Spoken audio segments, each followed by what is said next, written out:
आप सभी आयोजकों को और विश्व के समस्त श्रोतागणों को मैं अभिवादन करता हूँ। नमो देवेभ्यः परम ऋषिभ्यः श्रोतृविंदेभ्यः सर्वेभ्यो नमः।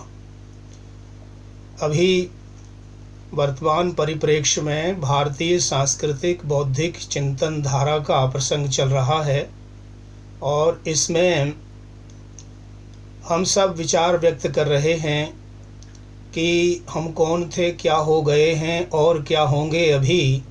आओ विचारें आज मिलकर ये समस्याएं सभी। यद्यपि हमें इतिहास अपना प्राप्त पूरा है नहीं, हम कौन थे इस ज्ञान को फिर भी अधूरा है नहीं। मैथिली शरण गुप्त की इन पंक्तियों की आज भी आवश्यकता बनी हुई है कि हम आज भी विचार कर रहे हैं कि हमारा पूर्व गौरव कैसा था और आज वर्तमान में हम कहाँ पर खड़े हुए हैं और हमें क्या करना चाहिए। चार पंक्तियाँ कहते हुए, मानस भवन में आर्य जन जिनकी उतारें आरती, भगवान भारतवर्ष में गूंजे हमारी भारती, हो भद्र भावोद्भावनी वो भारती है भगवते, सीतापते सीतापते गीता मते गीता मते। हमारे भारतीय सनातन संस्कृति के दो आधार स्तंभ हैं, भगवान श्री राम, भगवान श्री कृष्ण जी। रामायण महाभारत ये जो ग्रंथ हैं हमें ऐतिहासिक गौरव को दिखाते हैं जो कि वेद शास्त्रों पर आधारित रहा है। आज वर्तमान में हमें उस सनातन संस्कृति की तरफ लौटना है जिसमें घोषणा की गई है कि शृण्वन्तु विश्वे अमृतस्य पुत्राः। सारे संसार के लोगों को हमारे पूर्वज लोग हिमालय की चोटी पर खड़े होकर घोषणा करते थे कि एतद् देश प्रसूतस्य सकाशादग्रजन्मनः स्वं स्वं चरित्रं शिक्षेरन् पृथिव्यां सर्वमानवाः। ऐ संसार के लोगों, आओ अग्रजन्मा भारत के ऋषियों ब्राह्मणों के चरणों में बैठ कर के विद्या का अध्ययन करो, जानो कि तुम कौन हो, क्यों आए हो।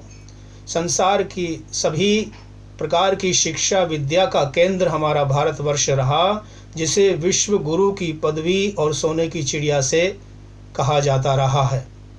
परंतु वर्तमान में जो हमारे भारत देश की स्थिति है उससे सबसे बड़ी स्थिति है कि पॉपुलेशन, जनसंख्या वृद्धि के कारण से हमारी कोई भी गतिविधि और कोई भी क्रियाकलाप, सरकार की कोई भी स्कीम सफल नहीं हो पा रही है। तो ये जनसंख्या वृद्धि सबसे बड़ा एक भयावह कारण है जिसके कारण से कोरोना की इस महामारी को संभाला नहीं जा सक रहा है। मैं इस समय यूरोप में हूँ, हॉलैंड, जो कि यूरोप का एक छोटा सा लघु देश है। मात्र 1.5 करोड़ की आबादी है। हमारे एक शहर नगर दिल्ली, बम्बई, कलकत्ता एक के बराबर है। क्षेत्रफल काफ़ी बड़ा है और कोई घनी आबादी का वो नहीं है, परंतु फिर भी कोरोना महामारी क्यों यहाँ पर यूरोप में, अमेरिका में फैली हुई है, इसका सीधा और कारण है कि मांसाहार। हमारी सनातन संस्कृति में शुद्ध शाकाहार, योग साधना, आयुर्वेद का जो वर्णन किया गया है, जिसको हमने भी छोड़ रखा है और हम भी छोड़ते जा रहे हैं, पाश्चात्य अंधानुकरण कर रहे हैं। तो मैं इस पाश्चात्य देश में बैठकर आपको बताना चाहता हूँ कि पाश्चात्य देशों की ये जो महामारी का जो मुख्य केंद्र है मांसाहार। आप जानते हैं कोरोना महामारी चाइना से चली और चमगादड़ों के और अनेक प्रकार के जानवरों को किस प्रकार से वहाँ पर तड़पा करके मारा और खाया जाता है। ये सबसे बड़ा कारण हमारे सामने आता है। भारतीय संस्कृति में योग साधना, अष्टांग योग साधना के अंदर ये वर्णित है कि हम अपने यम, नियम, आसन, प्राणायाम, प्रत्याहार, धारणा, ध्यान, समाधि की इस मार्ग में हम सबसे पहले अहिंसा का पालन करते हैं। अहिंसा का अर्थ है कि किसी भी प्राणी को मन, वचन, कर्म से भी कष्ट न देना। परंतु वर्तमान समय में हम देखते हैं कि भारत देश के अंदर सबसे ज़्यादा हिंसा होती है। सबसे ज़्यादा हिंसक लोग वहाँ पर भरे हुए हैं जो कि कुर्बानी के नाम से करोड़ों जानवरों को रोज़ मारते हैं और विदेशों में भेजने के लिए गऊ का मांस तक भी व्यापार किया जाता है। सरकार के द्वारा वैध बूचड़खाने खोले हुए हैं जिसमें हिंसा होती है। तो अहिंसा का पालन ना भारत में हो रहा है ना विश्व में हो रहा है। इसलिए हम सब मनुष्यों के लिए एक बहुत बड़ा ये संकट उपस्थित है कि हम देखें कि हम वास्तव में मनुष्य हैं या हम असुर राक्षस हो गए हैं। हम रावण को जलाते हैं और भी असुरों राक्षसों को शैतान कहते हैं, परंतु वास्तव में इस मनुष्य के अंदर ही, हमारे अंदर ही शैतान भी है, राक्षस भी है। हम ही भगवान हैं। तो हमें भगवान बनना है, देवत्व की ओर चलना है, और इसके लिए हमें वैदिक संस्कृति, सनातन संस्कृति को अपनाना होगा। वेद त्रयी के मार्ग पर आना होगा। और वेद त्रयी का जो सिद्धांत है वो है देश, धर्म, संस्कृति। 3 बिंदु हैं, 3 खंबे हैं। यदि हम अपने देश, धर्म और संस्कृति को नहीं संभाल पाते तो हम, इसका मतलब वेद त्रयी को फॉलो नहीं कर रहे हैं। वेद त्रयी में सबसे पहला वेद है ऋग्वेद। ऋग्वेद का अर्थ है ज्ञान, स्तुति। तो इससे जो है हम अपने धर्म की वृद्धि, धर्म की स्थापना। हमारा धर्म क्या है? तो धर्म वो है धारणा, धर्म इत्याहु धर्मो धारयते प्रजा। तो हम इस समय वर्तमान में धर्म एव हतोहंति, धर्म की हत्या कर रहे हैं, हिंसा, धर्म की भी हिंसा कर रहे हैं। तो परिणाम स्वरूप जो है उसका फल हमारे सामने ये आ रहा है। तो हमारे देश की रक्षा के लिए हमें ऋग्वेद, यजुर्वेद, सामवेद की जो त्रयी विद्या है, जो राजनीति, धर्म नीति और दंड नीति है या आन्वीक्षकी है, उसका हमें कठोरता से पालन करना पड़ेगा। हमारे भारत में ही नहीं, संपूर्ण विश्व के अंदर जो आचार विचार बिगड़ा हुआ है, मनुष्य जानता नहीं है मैं कौन हूँ। आदि शंकराचार्य जी ने 2500 वर्ष पहले ही कहा था, कोहम कस्त्वम कुत आयातः कामे जननी कोमे तातः इति परिभावय सर्वम असारम मनसि चिंतय बारम बारम भज गोविंदम। बहुत सुंदर कविता में लिखा, को काते कांता कस्ते पुत्र संसारोयमिति विचित्रः। तो ये सब जो है हमें आत्मनिरीक्षण की आवश्यकता है कि वास्तव में हम कहाँ पर खड़े हुए हैं। इसके लिए हमें अपने राष्ट्र को, अपनी संस्कृति को पुनरुज्जीवित करना होगा। जिस संस्कृति में राजा लोग, नेता लोग घोषणा करते थे कि नमेस्तेने जनपदे न कदर्यो न मद्यपः नाना हिताग्निर न विद्वान न स्वैरी स्वैरिणी कुतः। यहाँ न कोई डाकू है, न चोर है, लुटेरा है, न बदमाश है, न व्यभिचारी है, परंतु इसके सर्वथा विपरीत जनसंख्या की वृद्धि के कारण और बाहर के विदेशी आक्रमणकारी और राष्ट्र विरोधी लोगों की संख्या बहुत बढ़ जाने के कारण से सरकार भी अपना काम नहीं कर पा रही है। आए दिन बलात्कार, भ्रष्टाचार, व्यापार, हमले और दंगेबाजी हो रही है। सड़कों के ऊपर खुल्लम खुल्ला राष्ट्र का विरोध हो रहा है। ये सब अनाचार हमें दिखा रहा है कि हम सब लोग सनातन संस्कृति को छोड़ बैठे हैं। वेद त्रयी के मार्ग को बिल्कुल ही हमने छोड़ दिया है, अपने जीवन से हटा दिया है। तो हमारे आचरण के अंदर वेदों से विपरीत जो है क्रियाकलाप हैं। आज हमें इनको संभालने के लिए संस्कृति को अपनाना पड़ेगा। और संस्कृति भारत की प्रतिष्ठा है। भारतस्य प्रतिष्ठे द्वे संस्कृतम संस्कृतिस्तथा। भारत की प्रतिष्ठा, भारत को विश्वगुरु बनाना है, भारत को पुनः वसुधैव कुटुंबकम और उस उदात्त चरित्र वाला बनाना है। तो हमें इस संस्कृत को पुनर्जीवित करना पड़ेगा।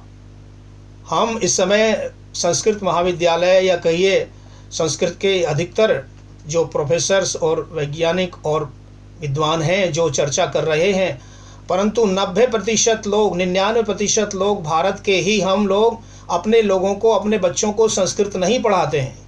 हमारी शिक्षा पद्धति के अंदर, शिक्षा नीति के अंदर विदेशी भाषाओं का तो बड़ा जोर है और सरकार अनुदान देती है विदेशी भाषाओं को पढ़ाने के लिए, अरबी, फारसी और अंग्रेजी के लिए, परंतु संस्कृत के लिए जो फंड होता है वो वापस हो जाता है। मेरा जन्म ही भारत देश के अंदर हुआ। मैंने करीब से देखा है कि हमारे संस्कृत के जो विद्यालय और कॉलेज और यूनिवर्सिटियां हैं वो नाम मात्र ही हैं और कागजी कार्रवाई में ही लगे हुए हैं, जबकि हमारे सभी बच्चे, जनरेशन, युवा, नौजवान संस्कृत भाषा को बिल्कुल नहीं जानते हैं। तो जब तक हम संस्कृत भाषा की कदर नहीं करेंगे और संपूर्ण समाज के बच्चे बच्चे को संस्कृत की शिक्षा प्रदान नहीं करेंगे, तब तक हमारी ये वेदत्रयी सनातन धर्म और ग्रंथों शास्त्रों का, योगा आयुर्वेद का नाम लेना एक बेईमानी की तरह है। तो इसीलिए हमें अपनी संस्कृति को बचाने के लिए सनातन सार्वभौम जो वसुधैव कुटुंबकम की जो विचारधारा है उसको बचाने के लिए हमें संस्कृत भाषा का अध्ययन करना पड़ेगा, क्योंकि संस्कृत में ही हमारे इतिहास, नीति शास्त्र, आचार विचार, खान पान, धर्म मर्यादा, योग आयुर्वेद सब कुछ हमारा संस्कृत में ही निबद्ध है। वेदों से लेकर ब्राह्मण ग्रंथ, दर्शन शास्त्र, उपनिषद, रामायण, महाभारत, पुराण और ये सभी विशाल साहित्य संस्कृत में लिपिबद्ध है। परंतु संस्कृत का रास्ता रोका हुआ है। कहीं ना कहीं हमारी कमजोरी है कि हम अपने बच्चों को संस्कृत नहीं पढ़ा रहे हैं। ये संस्कृति उसी में छुपी हुई है। जब तक हमारी संस्कृत बाहर नहीं आएगी, हम आगे नहीं बढ़ सकते हैं। तो हमारी संस्कृति के अंदर जो मूल सिद्धांत हैं, गौ, गंगा, गीता, गायत्री और गुरु का, इसको भी हमने तिलांजलि दे दी है। आज हमारी गौ माता सड़कों के अंदर, बूचड़खानों के अंदर, और कसाई लोग उनको जो है ढो करके बड़ी बुरी तरह से बांग्लादेश पहुंचाते हैं, अरब कंट्रीज में पहुंचाते हैं, वहाँ मारते हैं बुरी तरह से, तड़पा करके। ये आप देखते हैं, उसी का परिणाम ये कोरोना महामारी जैसी चीज़ आ रही है सामने। तो गौ की हत्या को रोकना चाहिए, तब हम सनातन संस्कृति को बचा पाएंगे। पंचगव्य का सेवन करें, उसमें इन महामारियों से लड़ने के लिए सभी गुण हैं। बाबा रामदेव जी पतंजलि जी माध्यम से जो स्वदेशी का अभियान चला रहे हैं, उसका मूल मंत्र है योगेन चित्तस्य पदेन वाचा मलम शरीरस्य च वैद्यकेन योपाकरोत्तम प्रवरम मुनीनाम पतंजलिम प्रांजलिरानतोहम। इसमें तीनों प्रकार की महामारी बीमारियों का जो है समाधान दिया हुआ है। महर्षि पतंजलि ने जो है योग के माध्यम से, योग सूत्रों के माध्यम से, योग शास्त्र, योग दर्शन के माध्यम से जो है चित्त की, मन की जितनी सभी रोग हैं, बीमारी हैं, उन सब को दूर करने का उपाय यम, नियम, आसन, प्राणायाम, प्रत्याहार, धारणा, ध्यान, समाधि बताया। और इसी प्रकार से पदेन वाचाम, व्याकरण शास्त्र के द्वारा, महाभाष्य के द्वारा उन्होंने संस्कृत वाणी को शुद्ध परिष्कृत कैसे उच्चारण करना है, कैसे सीखना पढ़ना है, पठन पाठन की पद्धति को उन्होंने बताया। और मलम शरीरस्य च वैद्यकेन, और वैद्यक विद्या के द्वारा उन्होंने सुश्रुत, चरक आदि संहिता आयुर्वेद के माध्यम से पतंजलि महर्षियों ने हमें जो है अपने शरीर की सभी रोगों, बीमारियों को दूर करने का प्रावधान किया हुआ है। आज सब कुछ हमारे सामने है, हमारे पास है। परंतु मैं कहना चाहता हूँ कि यूरोप में, बर्लिन में बहुत बड़ा पुस्तकालय है। वहाँ पर हमारे 40,000 मुख्य मूल संस्कृत के ग्रंथ अभी भी वहाँ पर रखे हुए हैं ताले के अंदर, जो देखने नहीं दिए जाते हैं। अभी भी फ़ोटो नहीं बना सकते। अभी भी हमारी सरकार को भी पता नहीं, हमारी सभी संस्थाओं को पता नहीं है कि अभी भी जर्मनी के अंदर सारे ओरिजिनल संस्कृत टेक्स्ट और जो ग्रंथ हैं वो यहाँ पर रखे हुए हैं। ये कैसे यहाँ पर पहुँचे और किस प्रकार से सारे संसार का ज्ञान विज्ञान निकला है, जो आधुनिक तकनीक सब कुछ डेवलप किया है, उन्हीं ग्रंथों के द्वारा डेवलप किया है। ये सच्चाई है। सच्चाई को हमें प्रचारित करना होगा, जानना होगा। इसी प्रकार से लंदन के अंदर जो लाइब्रेरी है, वहाँ भारत का इसी ग्रंथ भी हैं, और वहाँ मूर्तियाँ भी हैं, और वहाँ हीरा भी है, और बहुत सारी चीज़ें हैं। हजारों लाखों जो हमारी असली जो चीज़ें हैं, संपदा है, वो सारी की सारी विदेशों में भरी है, रखी हुई है, जिसका कोई उपयोग नहीं हो रहा है। तो भारत सरकार को मैं निवेदन करता हूँ, हमारी मोदी योगी सरकार को, कि इस संस्कृति को बचाने के लिए और महामारियों से बचने के लिए, और गौ, गंगा, गीता, गायत्री, गुरु, संध्या, स्वाध्याय, सत्संग, संयम, सेवा, संस्कारों की प्रवृत्ति के लिए जो है द्वार खोले जाने चाहिए। शिक्षा पद्धति में परिवर्तन करना चाहिए। वैदिक शिक्षा को अनिवार्य करना चाहिए, जिसके अंदर संसार की, ब्रह्मांड की सारी जो शिक्षाएं, विद्याएं, 64 कलाएं, विद्याएं हैं, उन सब के पठन पाठन की व्यवस्था करनी चाहिए। आज हमारे बच्चे जो है सड़कों पर घूम रहे हैं और खाने को रोटी नहीं है, पैदल चल करके मजदूरी कर रहे हैं। उन सब को जो है द्वार खोलना चाहिए कि जिससे वो इस संस्कृति के दर्शन कर सकें, संस्कृत भाषा को पढ़ सकें, वेदत्रयी के पथ पर आ सकें। तो इस तरह की घटनाएं भी फिर बंद हो जाएंगी कि जो विधर्मी लोग हमारे साधु संतों को घेर घेर करके मार रहे हैं, अपमानित कर रहे हैं और भगवा सनातन संस्कृति को जो है गाली दे रहे हैं, ये सारी की सारी जो है कुप्रवृत्तियां भारत से समाप्त करना होंगी। महामारी कोरोना एक ही चीज़ नहीं है, भारत के अंदर हजारों महामारियां हैं जिनका मूल कारण है बढ़ती हुई जनसंख्या और विदेशियों का जमावड़ा।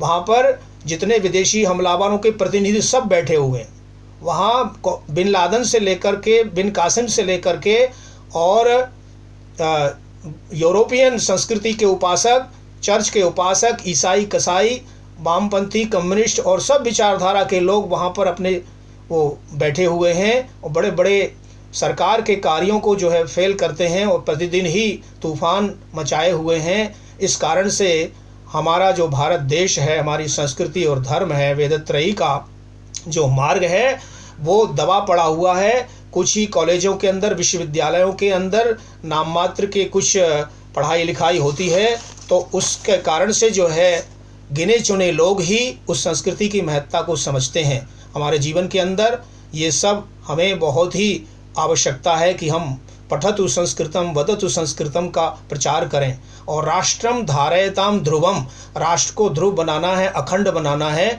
तो जो खंड खंड हो चुके हैं, बहुत सारे खंड हुए, तिब्बत भी निकला, पाकिस्तान निकला, बांग्लादेश निकला, श्रीलंका गया और भी कटते जा रहे हैं, केरल भी जाने वाला है।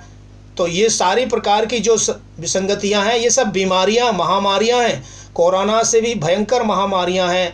इनको हमें जो है दूर करने के लिए सबसे पहले अपने धर्म, स्वधर्मे निधनम श्रेयः परधर्मो भयावह, इसकी व्यवस्था करनी पड़ेगी कि हम अपने धर्म का पालन करें और अपने जो महामारी का जो संदेश है इससे डरना नहीं है, इसका मुकाबला करना है।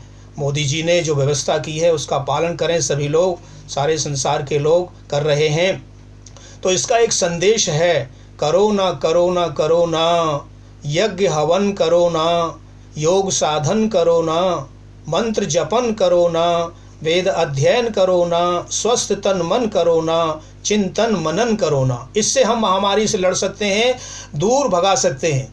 और यदि डरेंगे तो ये महामारी और भी बढ़ेगी। तो इसलिए कहा कि डरो ना डरो ना डरो ना, बिना बात डरो ना, दिन और रात डरो ना। 24 घंटे यदि हम इस महामारी को लेकर के और चिल्लाते रहेंगे, हाय हाय करते रहेंगे, तो ये महामारी पर हम पूरी तरह से अंकुश नहीं लगा पाएंगे। और टरो ना, हमें हटना नहीं है रास्ते से, हिंसा से टरो ना, हटिए, पापों से डरिए, हिंसा से डरिए, दुखों से डरिए। दुखों को यदि दूर करना चाहते हैं, दुख, अभिनिवेश आदि 5 क्लेश हैं। अविद्या, अस्मिता, राग, द्वेष, अभिनिवेश आदि 5 क्लेशः, ये 5 क्लेश सारे संसार को जकड़ रहे हैं। इसमें जो अंतिम क्लेश है वह अभिनिवेश अर्थात मृत्यु का भय, और ये मृत्यु का भय सारे संसार में आज मनुष्य को पकड़े हुए है।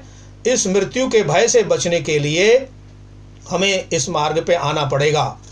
तो सनातन भारतीय विचारधारा अपनाइए, प्रकृति परमात्मा से एकाकार हो जाइए, सात्विक खान पान और संयम से जीवन जी करके इस बीमारी को भगाइए। ये संदेश है शृण्वन्तु विश्वे अमृतस्य पुत्रा का। और अविद्या नेत्री सर्वक्लेशा नाम, सभी दुखों की जो जड़ है अविद्या, अज्ञान को हम हटाएं, अपनी जनसंख्या पर नियंत्रण करें। अन्यथा भारत के अंदर कोई भी ये बीमारी, यदि जनसंख्या अधिक ना हो और गरीबी और दीनता ना हो और सही ढंग से सबको सभी चीज़ का सुविधा मिले, तो हमारा धर्म और संस्कृति देश बचा रहेगा।